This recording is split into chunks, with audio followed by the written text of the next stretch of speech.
None of the money in this case is missing. We know where it all is. The government has it. How can Miles have committed fraud when he didn't take the money? I have made a list of all the bank accounts seized by the government. It totals to $720 million in cash. It also lists several properties that would make up the rest of the $1 billion. What is really scary about this indictment is that it requests the court turn over all the money to the U.S. government. The government is trying to steal $720 million. Now let's do a comparison on the results.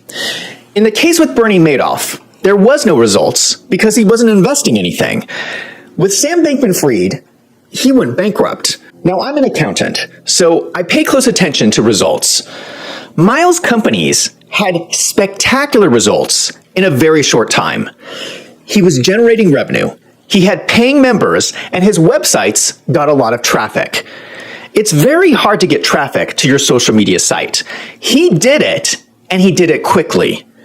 I'm beginning to think that this guy is a business genius. These were not empty promises. These were actual measurable results. How can this be a fraud if he actually was getting the results he was promising investors?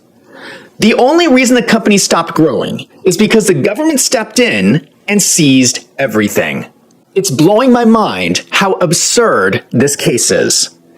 If you were to go to a venture capitalist and tell them that you have online businesses with revenue, paid memberships, and a huge amount of traffic, they would be so excited, they would be throwing money at you to invest. If you're delivering on your promises, it cannot be a fraud.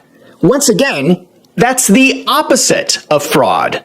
So under these three criteria, that the investors are happy, no money is missing, and he delivered results, if those three things happen, there is no fraud.